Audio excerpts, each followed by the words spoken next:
All right, let's talk about this. 6 habits that are making your memory weak. We're going to break down 6 really common habits that, according to psychology, are quietly chipping away at your ability to remember things day in and day out.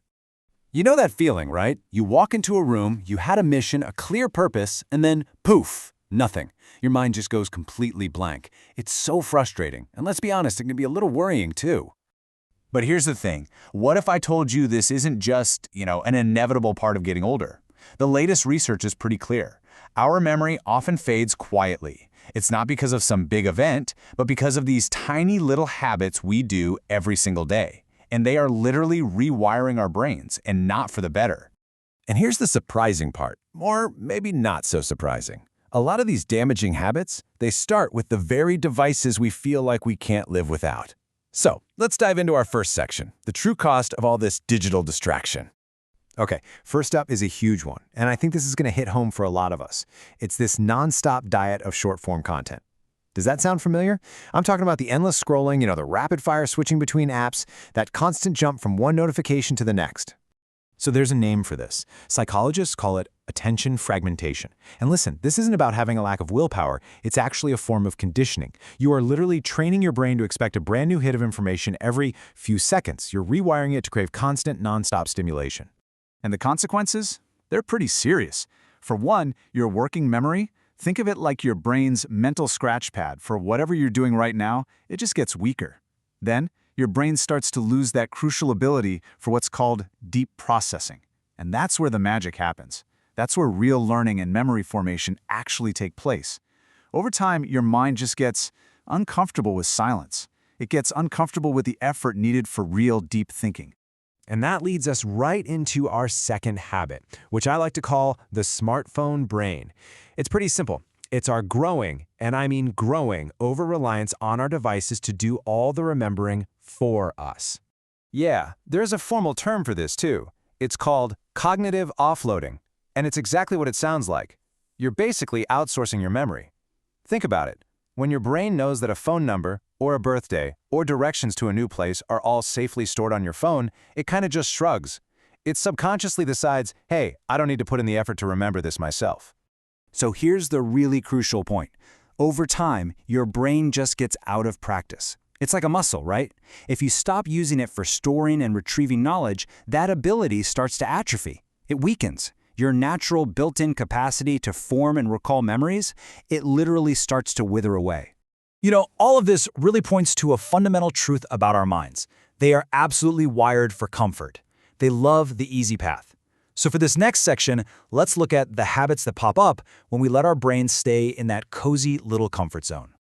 And here's a big one, a habit that so many of us, myself included sometimes, wear like a badge of honor: multitasking.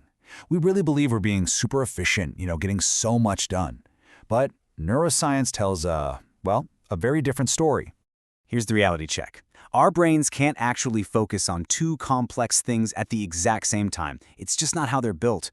So what feels like multitasking is actually something else. It's just rapid, and I mean rapid, task switching. And every single time you switch, it costs you precious mental energy and it opens the door for mistakes. So in the end, it actually makes you less efficient, not more. Crazy, right? Okay, habit number 4. This one is a little more subtle, a little sneakier. It taps right into our brain's deepest, most primal instinct, the desire for ease. It's the habit of just avoiding mental effort whenever we can. There's a great term for this: cognitive miserliness. It's this idea that your brain evolved to conserve energy at all costs, so its default setting is always going to be to find the path of least resistance. And it makes sense, right? Why would you struggle to remember a fact when you can just whip out your phone and Google it in 2 seconds? But here's the catch, the big paradox. Your brain only gets stronger through that struggle. That feeling of, this is hard, that cognitive effort, that is the exact thing that forges strong neural pathways. It's like lifting weights for your brain. So when you constantly take the easy way out, your mental endurance just plummets, and pretty soon, even simple thinking starts to feel totally exhausting. Okay, so up until now, we've mostly been talking about our actions, the things we do. But these last 2 habits, they're more about our state of being. They're about the physical and mental foundations that can either build our memory up or completely tear it down. And this one, oh man, this one is absolutely non-negotiable. And yet so many of us ignore it. I'm talking about chronic sleep deprivation. Look, sleep is not passive downtime. It's not a luxury. It is one of the most active and critically important processes for your brain's health, period. See, while you're asleep, your brain is running this super high-stakes maintenance session. There's this incredible process called the glymphatic system, and you can just think of it as your brain's overnight cleanup crew. It's literally washing away all the metabolic junk that builds up during the day. And at the exact same time, your brain is busy consolidating memories, taking the important stuff from your day and filing it away in long-term storage. If you skip that process, you're essentially trying to build new knowledge on a foundation that's shaky and full of garbage. All right, our final habit. This one is less about what you physically do and more about how you think. It's about getting stuck in this pattern of just reacting to things instead of being proactively curious. Basically, it's about living your life on autopilot. When you spend your day just reacting to emails, to notifications, to whatever comes your way, without taking a moment to reflect, you stop using something called metacognition. And all that is just the act of thinking about your own thinking. Real deep learning is fueled by curiosity. It's fueled by asking why and how. And without that active engagement, your mind doesn't just stay put, it actually starts to go stale. Okay, I know, after hearing all that, it's pretty easy to feel a little concerned, maybe even a little down.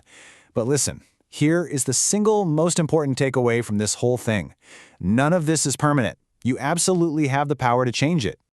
This all comes down to the amazing power of neuroplasticity. Your brain isn't some fixed, static object. It is constantly changing and adapting based on the demands you place on it, every single day. That means you can consciously choose to build a stronger, sharper mind. It's up to you.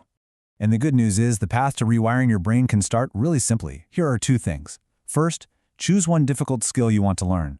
Could be an instrument, a new language, anything that forces your brain to struggle a little and build new connections. And second, and this is just as important, schedule time for quiet reflection. I mean, literally put it in your calendar. Intentionally turn off all the noise and just give your mind the space it needs to actually process things deeply. So I want to leave you with this question to think about. Looking back at these 6 habits we talked about, the endless scrolling, letting your phone remember everything, the multitasking myth, which one do you really see in your own life? Be honest with yourself, because just recognizing it, that's the first and most important step to changing it.